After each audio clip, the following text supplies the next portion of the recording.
You've seen the headlines. More chaos in the Elon Musk Twitter saga. The world's richest man said his $44 billion deal to take over Twitter, quote, is temporarily on hold pending details supporting calculation that spam/fake accounts represent less than 5% of users, end quote. That statement sent Twitter stock stumbling in pre-market trading. But a couple hours later, he tweeted this, still committed to the acquisition.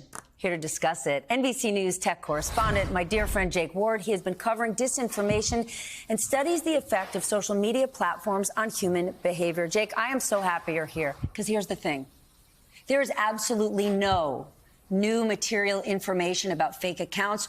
Twitter has acknowledged this repeatedly in the past. The only thing that has changed recently is the value of Twitter's stock. What Elon Musk agreed to pay and where it's currently trading, there's a big disconnect. So tell us what this is really about, because this whole we're checking into fake accounts is a whole lot of baloney.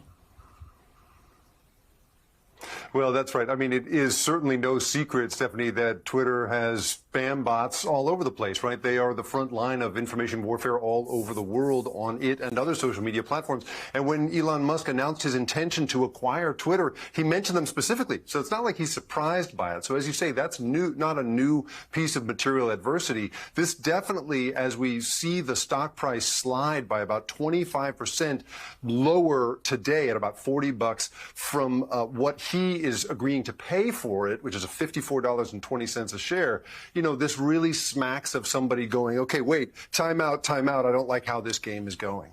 Okay, but is he allowed to do that, right? He agreed to buy the company. He had time to do all that due diligence. He didn't do it. And now here he is. So what happens? There's this $1 billion breakup fee. So if he doesn't complete the deal, he pays $1 billion, which is kind of like you and me paying a parking ticket, and walks away? Or can he pay the $1 billion and come back now that the company is seriously wounded since he's beat the you-know-what out of them in the public market, and come back and say, oh, yeah, I'll buy you, but not at $54 a share. Try $34. Could he do that?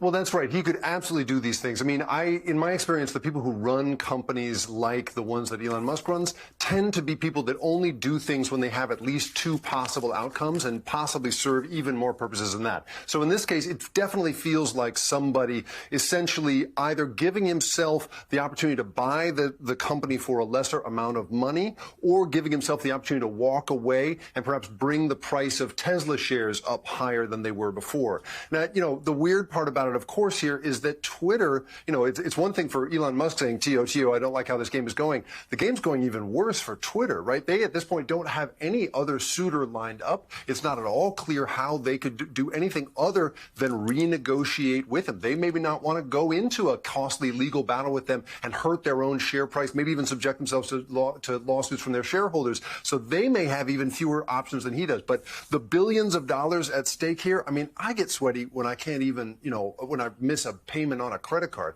The idea that this guy is playing around with a possible $1 billion fine, it really does make the hair stand up on the back of my neck, Stephanie. Let's talk about a whole lot more than $1 billion. Let's talk about cryptocurrency. We've talked about the markets getting damaged this week. Cryptocurrency is literally in a death spiral. Many people are saying they're having their March 2008 moment here.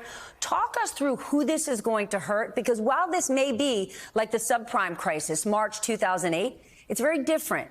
The subprime crisis were lots of individuals who didn't realize what they got themselves into, and then there were government bailouts. In the case of cryptocurrency, many of these individual investors are part of this wide swath of people who are anti-establishment, anti-government. The whole basis of crypto has been decentralization. We don't want a guarantee. We don't want your protection. So if people are really losing their shirts here, what is this going to look like? Well, this is the thing, right? I think about it as sort of two categories of people. There are, as you say, the sort of original, you know, pioneers, if that's the word, of crypto, who were, you know, the kind of people who could afford it, right? They were tech entrepreneurs with a libertarian bent who wanted to get government out of monetary regulation, wanted a decentralized currency. And when those people lose their shirt, it's hard to be sympathetic. But then I think about, you know, the celebrities that lined up to sell cryptocurrency and its potential to everyday people let's say, during the Super Bowl, right? And you now have those folks, people who maybe cannot afford to lose even a little bit of money, having put big money into cryptocurrency because they were told this is the future.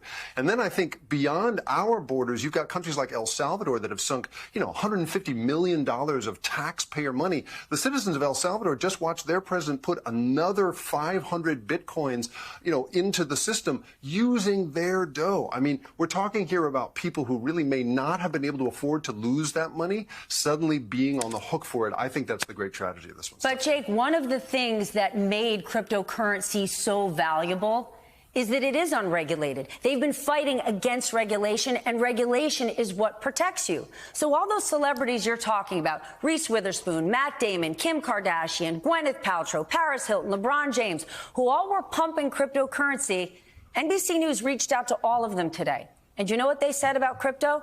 Nothing.